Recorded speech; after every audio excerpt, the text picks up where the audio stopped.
Good day everyone! For today's video, we're going to discuss about the developing classroom speaking activities from theory to practice.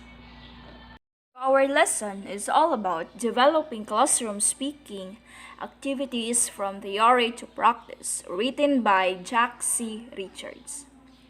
According to Brown and Ewell, 1983, distinguish the difference between the interactional functions of speaking and transactional functions. So there are three types of talk.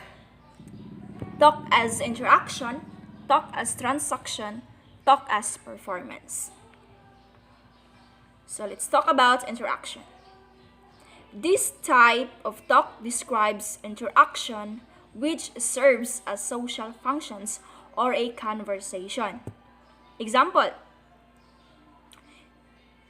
conversation starters, chit chat, beautiful day, isn't it? Small talk, how about this weather? It looks like going to snow. Greetings, hello, good morning, it's nice to meet you. When people met, they exchange greetings, engage in small talk, recount recent experiences, and so on because they wish to be friendly and to establish a comfortable zone of interactions with others. The focus is more on the speakers and how they wish to present themselves to each other than on the message. Such exchanges may be either casual or more formal, depending on their circumstances, and their nature has been well described. The main feature of talk as interactions can be summarized as follows. Has a primary social function, reflect rule relationships, reflects speaker's identity, may be formal or casual, uses conversational conventions, reflect degrees of politeness, employs many generic words, uses conversational register, is jointly constructed. So there are also skills involved in using talk as interactions. Opening and closing conversations, choosing topics, making small talk, recounting personal incidents and experiences, turn talking, using adjacency pairs, interrupting, reacting to others. So they should practice nominating topics about which they are prepared to speak. They should do lots of listening comprehensions for topic nominations of native speakers. They should practice predicting questions for a large number of topics. They should be taught elicitations devices to get topic clarification.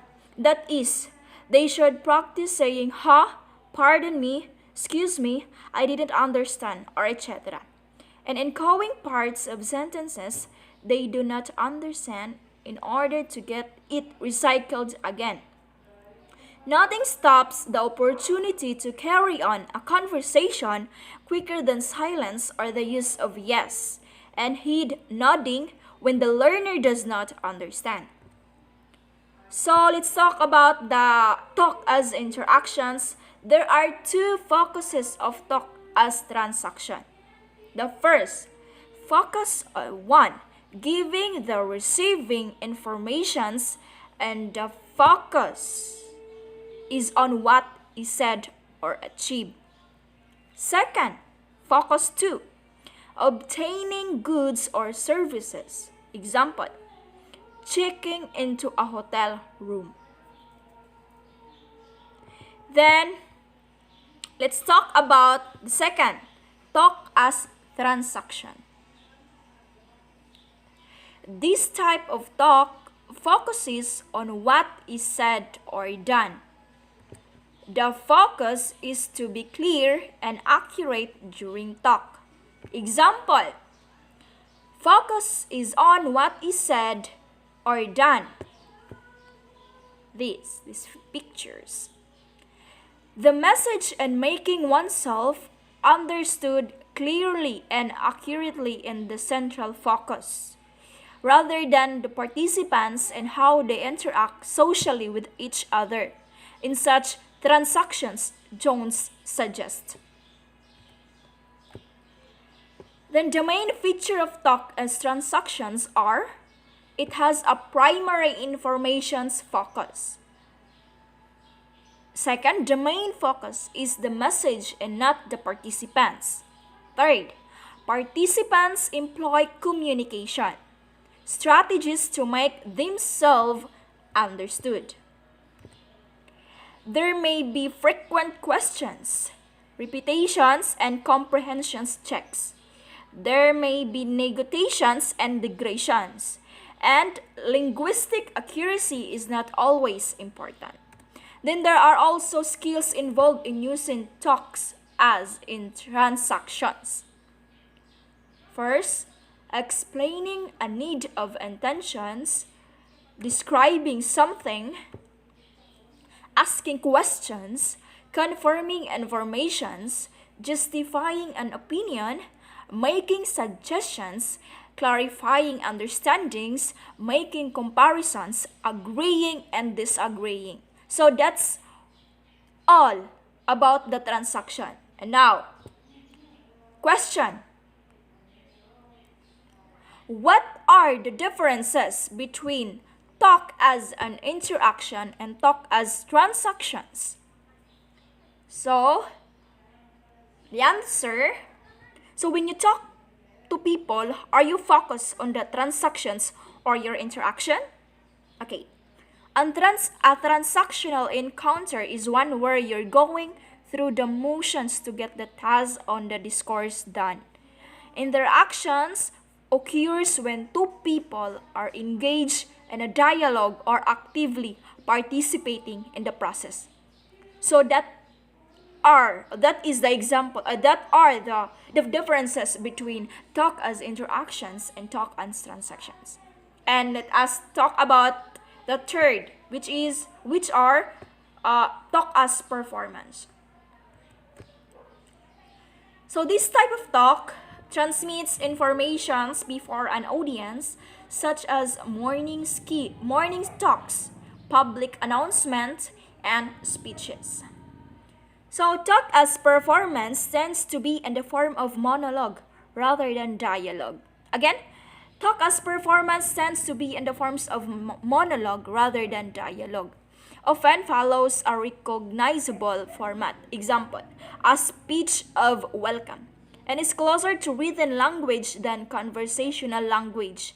Similarly, it is often evaluated according to its effectiveness or impact on the listener, something that is unlikely to happen with talk as interactions or transactions. Again, examples are giving a class report about school trip, conducting a class debate, or giving a speech of welcome, and making a sales presentations and giving a lecture. And let's talk also about the features of talk as performance. There is a focus on both message and audience. It reflects organization and sequencings. Third, form and accuracy is important.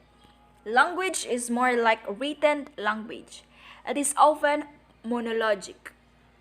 A focus on both message and audience, predictable organizations and sequencings. Importance of both form and accuracy, language is more like written language. And there are also skills involved in talk as a performance. First, using an appropriate format. Then presenting information in an appropriate sequence. Then maintaining audience engagement. Then using correct pronunciations and grammar. Creating an effect on the audience, using appropriate vocabulary, and using appropriate opening and closing. So, the implications of for teachings. are implications for teaching. Talk as an interactions can be taught through providing examples embedded in naturalistic dialogues. Talk as transaction can be taught by providing sources for practicing how to use talk for sharing and obtaining information. And talk as performance can be taught by providing examples or models of speeches, oral presentations, videos, and audio recordings. And that's all for today's video lessons. Thank you.